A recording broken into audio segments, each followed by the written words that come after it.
ಆತ್ಮೀಯ ವೀಕ್ಷಕ ಬಾಂಧವರೇ, ನಿಮಗೆಲ್ಲರಿಗೂ ರಾಮಾಯಣ ಕಥಾಮೃತಕ್ಕೆ ಆದರದ ಸ್ವಾಗತ. ಕೈಕೇಯಿಯು ರಾಮನನ್ನ ಕಾಡಿಗೆ ಹೋಗುವಂತೆ ಪೀಡಿಸುತ್ತಾಳೆ. ದಶರಥನು ಕುಗ್ಗಿ ಹೋಗುತ್ತಾನೆ. ಇದನ್ನೆಲ್ಲ ಕಂಡಂತಹ ಶ್ರೀರಾಮಚಂದ್ರನು ಕೌಸಲ್ಯಗೆ ವಿಷಯವನ್ನ ತಿಳಿಸಲು ಅವಳ ಅಂತಃಪುರಕ್ಕೆ ಬರುತ್ತಾನೆ. ಅಂತಃಪುರಕ್ಕೆ ಬಂದ ಶ್ರೀರಾಮಚಂದ್ರನು ಏನು ಮಾಡುತ್ತಾನೆ, ಕೌಸಲ್ಯೆಯ ಪ್ರತಿಕ್ರಿಯೆ ಏನು ಎಂಬುದನ್ನು ಈ ವಿಡಿಯೋದಲ್ಲಿ ತಿಳಿದುಕೊಳ್ಳೋಣ. ಈ ವಿಡಿಯೋವನ್ನು ಪೂರ್ತಿಯಾಗಿ ನೋಡುವ ಮೂಲಕ ನಮ್ಮ ಚಾನಲ್ಗೆ ಸಬ್ಸ್ಕ್ರೈಬ್ ಮಾಡಿಕೊಳ್ಳಿ. ಹಾಗೆ ಬೆಲ್ ಐಕನ್ ಕ್ಲಿಕ್ ಮಾಡುವ ಮೂಲಕ ನಮ್ಮ ಹೊಸ ವಿಡಿಯೋದ ನೋಟಿಫಿಕೇಶನ್ ಅನ್ನು ಪಡೆಯಿರಿ.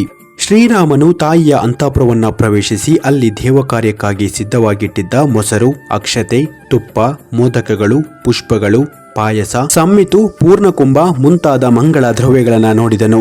ಬಿಳಿಯ ರೇಷ್ಮೆ ಸೀರೆಯನ್ನುಟ್ಟು ವೃತ ಉಪವಾಸಗಳಿಂದ ಕೃಶ್ಯಲಾಗಿ ದೇವತೆಯಂತೆ ಪ್ರಕಾಶಿಸಿದ್ದ ತಾಯಿಯ ಬಳಿಗೆ ಬಂದನು. ಕೌಸಲ್ಯವು ಶ್ರೀರಾಮನನ್ನು ಕಂಡೊಡನೆ ಮರಿಯನ್ನು ಕಂಡ ಕುದುರೆಯು ಓಡಿ ಬರುವ ರೀತಿಯಲ್ಲಿ ಸಂತೋಷದಿಂದ ರಾಮನ ಬಳಿಗೆ ಬಂದಳು.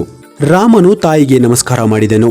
ಕೌಸಲ್ಯೆಯು ಆನಂದದಿಂದ ಮಗನನ್ನ ಎರಡು ತೋಳುಗಳಿಂದಲೂ ಅಪ್ಪಿಕೊಂಡು ಆತನ ತಲೆಯನ್ನ ಆಗ್ರಣಿಸಿ ಹೇಳಿದಳು, ಶ್ರೀರಾಮನೇ, ಧಾರ್ಮಿಕರಾದ ನಿನ್ನ ಹಿಂದಿನ ರಾಜರ್ಷಿಗಳಂತೆ ನೀನು ದೀರ್ಘಾಯುಷ್ಯನ್ನು ಕೀರ್ತಿಯನ್ನು ಪಡೆಯುವನಾಗೋ.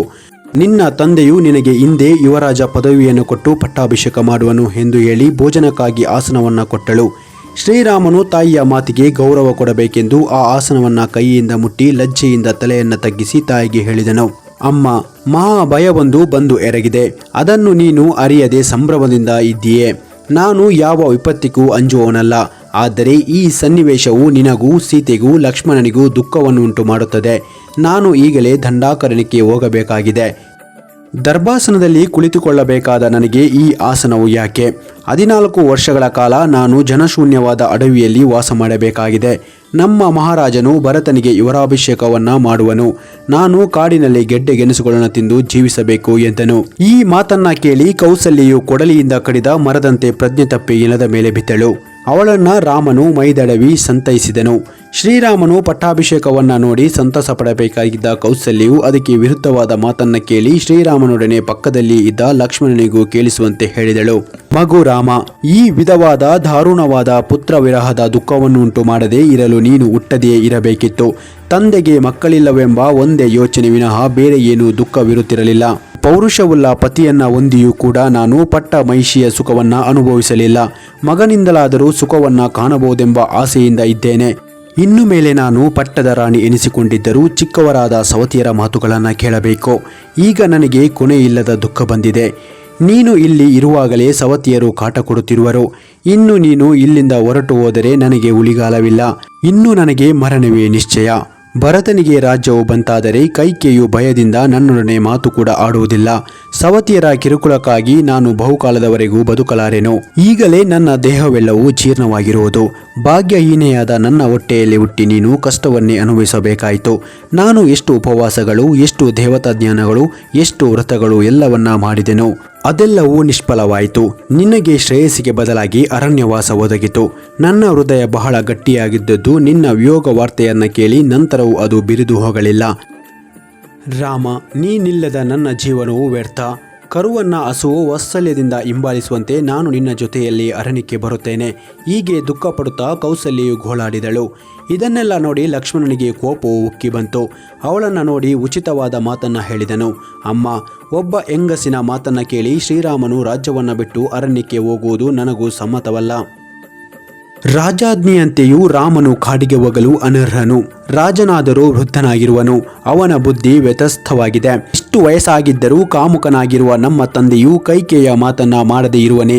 ಕಾಡಿಗೆ ಹೋಗುವಂತಹ ಯಾವ ಅಪರಾಧವನ್ನ ಶ್ರೀರಾಮನು ಮಾಡಿರುವುದಿಲ್ಲ. ಶ್ರೀರಾಮನು ಶತ್ರುವಾಗಲಿ ಯಾವುದೇ ಅಪರಾಧಿಯೇ ಆಗಲಿ ಪರೋಕ್ಷವಾಗಿಯೂ ಕೂಡ ರಾಮನಲ್ಲಿ ಒಂದು ದ್ವೇಷವನ್ನ ಹೇಳಲಾರನು. ದೇವ ಸದೃಷ್ಟನಾದ ಧರ್ಮ ಸ್ವರೂಪನಾದ ಮಗನನ್ನು ಯಾವನು ತಾನೇ ಈ ರೀತಿ ಪರಿತ್ಯಜಿಸುತ್ತಾನೆ? ಚಪಲ ಬುದ್ಧಿಯು ವಿವೇಕ ಶೂನ್ಯನಾದ ಈ ರಾಜನ ಮಾತುಗಳನ್ನು ಯಾರು ತಾನೇ ಗೌರವಿಸುತ್ತಾರೆ? ಅನ್ನ, ಈ ವನವಾಸದ ವಿಚಾರವು ಹೊರಗೆ ಬರುವುದರೊಳಗೆ ನೀನು ರಾಜ್ಯವನ್ನು ಸ್ವಾಧೀನಪಡಿಸಿಕೋ. ನಾನು ನಿನಗೆ ಸಹಾಯಕನಾಗಿರುವೆನು. ನಿನ್ನ ಪಕ್ಕದಲ್ಲಿಯೇ ಧನುಷ್ಪಾಣಿಯಾಗಿ ನಿನ್ನ ಪಕ್ಕದಲ್ಲಿ ಯಮ ಧರ್ಮನಂತೆಯೇ ನಾನು ನಿಂತಿರುವಾಗ ಬೇರೆ ಯಾರು ನಿನಗೆ ವಿರೋಧವಾಗಿ ನಿಲ್ಲುವವರು? ಹಾಗೆ ಯಾರಾದರೂ ಭರತನಿಂದ ಪ್ರಚೋದಿತರಾಗಿ ನಮ್ಮ ಮೇಲೆ ಎರಗಿದರೆ ಅವರನ್ನು ಈ ಕ್ಷಣದಲ್ಲಿ ಕೊಲ್ಲುವೆನು.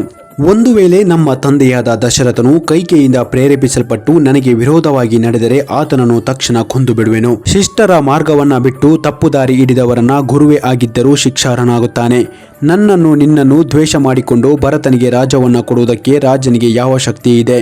ಹೀಗೆ ಶ್ರೀರಾಮನನ್ನ ಕುರಿತು ಹೇಳಿದ ನಂತರ ಲಕ್ಷ್ಮಣನು ಕೌಸಲ್ಯಗೆ ಹೇಳಿದನು, ಅಮ್ಮ, ಅಣ್ಣನಾದ ಶ್ರೀರಾಮನ ಮೇಲೆ ನನಗೆ ವಿಶೇಷವಾದ ಮಮತೆಯುಂಟು. ನನ್ನ ಸತ್ಯನಿಷ್ಠೆ, ನನ್ನ ಧನಸ್ಸು, ನನ್ನ ಸುಕೃತಗಳು ಇವುಗಳ ಮೇಲೆ ಆಣೆಯಿಟ್ಟು ಹೇಳುತ್ತೇನೆ. ಶ್ರೀರಾಮನು ಉರಿಯುವ ಬೆಂಕಿಯನ್ನಾಗಲಿ ಘೋರವಾದ ಅರಣ್ಯನಾಗಲಿ ಪ್ರವೇಶಿಸಬೇಕಾದರೆ ಅವನಿಗಿಂತಲೂ ನಾನು ಅಲ್ಲಿ ಮುಂಚೆ ಇರುತ್ತೇನೆ. ನನ್ನ ಪರಾಕ್ರಮದಿಂದ ಕ್ಷಣ ಮಾತ್ರದಲ್ಲಿ ನಿನ್ನ ದುಃಖವನ್ನು ಹೋಗಿಸುತ್ತೇನೆ. ನನ್ನ ಶಕ್ತಿಯನ್ನು ಅಣ್ಣನು ನೋಡಲಿ, ನೀನು ನೋಡು. ಕೈಕೆಯ ಮೇಲಿನ ಆಸಕ್ತಿಯಿಂದ ಕಾಮುಕನಾಗಿ ವಿವೇಕವಿಲ್ಲದೆ ವ್ಯವಹರಿಸುತ್ತಿರುವ ನಮ್ಮ ತಂದೆಯನ್ನು ಈಗಲೇ ಕೊಲ್ಲುತ್ತೇನೆ ಎಂದನು. ಲಕ್ಷ್ಮಣನ ಮಾತನ್ನ ಕೇಳಿ ಕೌಸಲ್ಯೆಯು ಅಳುತ್ತಾ ಶ್ರೀರಾಮನಿಗೆ ಹೇಳಿದಳು, ಮಗು ರಾಮ, ನಿನ್ನ ತಮ್ಮ ಲಕ್ಷ್ಮಣನು ಹೇಳಿದ ಮಾತುಗಳು ನಿನಗೆ ಸಮ್ಮತವಾಗಿದ್ದರೆ ಮುಂದಿನ ಕಾರ್ಯವನ್ನ ನಡೆಸು. ನನ್ನ ಸವತಿಯಾದ ಕೈಕೆಯು ಮಾತನ್ನ ಕೇಳಿ ನನ್ನ ಮಾತನ್ನ ಮೀರಿ ನಡೆಯುವುದು ನಿನಗೆ ಉಚಿತವಲ್ಲ. ನೀನು ಧರ್ಮ ಮಾರ್ಗದಲ್ಲಿ ನಡೆಯಬೇಕೆಂದುಕೊಂಡಿದ್ದರೆ ಇಲ್ಲಿ ಇದ್ದುಕೊಂಡು ನನ್ನ ಶುಶ್ರೂಷೆ ಮಾಡು. ಪೂರ್ವದಲ್ಲಿ ಕಶ್ಯಪನೆಂಬ ಮಹರ್ಷಿಯು ತನ್ನ ಮನೆಯಲ್ಲಿ ತಾಯಿಗೆ ಶುಶ್ರೂಷೆ ಮಾಡುತ್ತಾ ನಿಯಮದಿಂದ ಇದ್ದು ಶ್ರೇಷ್ಠವಾದ ತಪಸ್ಸಿನಿಂದ ಕೂಡಿ ಸ್ವರ್ಗಕ್ಕೆ ಹೋದನು. ರಾಜನು ನಿನಗೆ ಪೂಜನೀಯನಾಗಿರುವಂತೆಯೇ ನಾನು ನಿನ್ನ ಗೌರವಕ್ಕೆ ಪಾತ್ರಳು. ನಾನು ನಿನಗೆ ವನಕ್ಕೆ ಹೋಗಲು ಅಪ್ಪಣೆ ಕೊಡುವುದಿಲ್ಲ. ಹಾಗೆ ನೀನು ಏನಾದರೂ ವನಕ್ಕೆ ಹೋದರೆ ನಾನು ಇಲ್ಲಿ ಪ್ರಾಣ ಬಿಡುವೆನು. ಆಗ ನೀನು ನರಕವನ್ನು ಹೊಂದುವಿ ಎಂದಳು. ಹೀಗೆ ದೀನಲಾಗಿದ್ದ ತಾಯಿಯನ್ನು ರಾಮನು ಧರ್ಮಯುಕ್ತವಾದ ಮಾತುಗಳನ್ನು ಹೇಳಿದನು. ಅಮ್ಮ, ತಂದೆಯ ಮಾತನ್ನು ಮೀರಲು ನಾನು ಶಕ್ತನಲ್ಲ. ನಿನ್ನ ಮಾತಿನಂತೆಯೇ ನಡೆಯಬೇಕಾದುದು ಧರ್ಮಸಮ್ಮತವೇ. ಆದರೆ ನಿನಗಿಂತಲೂ ಮೊದಲು ತಂದೆಯು ನನಗೆ ಆಜ್ಞೆ ಮಾಡಿರುವನು.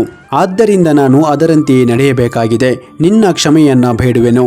ಹಿಂದೆ ಖಡು ಮಹರ್ಷಿಯು ಧರ್ಮವನ್ನ ತಿಳಿದಿದ್ದರೂ ತಂದೆಯ ಅಪ್ಪಣೆಯಂತೆ ಗೋಹತ್ಯೆಯನ್ನ ಮಾಡಿಬಿಟ್ಟನು. ನಮ್ಮ ವಂಶದಲ್ಲಿಯೇ ಸಗಾರ ಪುತ್ರರು ತಮ್ಮ ತಂದೆಯ ಆಜ್ಞೆಯಂತೆ ಭೂಮಿಯನ್ನ ಭೇದಿಸಿ ಕಪಿಲ ಮಹರ್ಷಿಯ ಕೋಪಕ್ಕೆ ಈಡಾದರು. ಪರಶುರಾಮನು ತಂದೆಯಾದ ಜಮದಗ್ನಿಯ ಆಜ್ಞೆಯಂತೆ ತಾಯಿಯಾದ ರೇಣುಕಾದೇವಿಯ ತಲೆಯನ್ನ ಕತ್ತರಿಸಿದನು. ಇನ್ನೂ ಅನೇಕ ಮಹಾತ್ಮರು ಪಿತೃವಚನ ಪಾಲನೆಯನ್ನ ಮಾಡಿದ್ದಾರೆ. ಹಾಗೆಯೇ ನಾನು ಈಗ ತಂದೆಗೆ ಹಿತಕರವಾದ ಕಾರ್ಯವನ್ನು ಮಾಡುತ್ತೇನೆ. ಈ ಲೋಕದಲ್ಲಿ ಪಿತೃವಾಕ್ಯ ಪರಿಪಾಲನೆಯನ್ನು ಮಾಡುವುದು ನಿಯತ ಧರ್ಮ. ಪ್ರಪಂಚದಲ್ಲಿ ಧಾರ್ಮಿಕರ ಮಾರ್ಗಾನುಸರಣೆಯೂ ಇದೇ ಆಗಿದೆ. ಆದ್ದರಿಂದ ತಂದೆಯ ಆಜ್ಞೆಯನ್ನ ಪಾಲಿಸಿದ ಯಾವನು ಹಾಳಾಗಿ ಹೋಗುವುದಿಲ್ಲ ಎಂದನು. ಶ್ರೀರಾಮಚಂದ್ರನ ಮುಂದಿನ ನಡೆ ಏನು? ಕೌಸಲ್ಯೆಯು ವನವಾಸಕ್ಕೆ ಒಪ್ಪಿಕೊಳ್ಳುತ್ತಾಳ ಎಂಬುದನ್ನು ಮುಂದಿನ ಸಂಚಿಕೆಯಲ್ಲಿ ತಿಳಿದುಕೊಳ್ಳೋಣ. ಅಲ್ಲಿಯವರೆಗೂ ನಿಮಗೆಲ್ಲರಿಗೂ ಶುಭವಾಗಲಿ ಎನ್ನುತ್ತಾ ಈ ಕಥಾಮೃತವನ್ನು ಮುಗಿಸುತ್ತಿದ್ದೇವೆ. ಜೈ ಹಿಂದ್, ಜೈ ಭಾರತ್ ಮಾತೆ.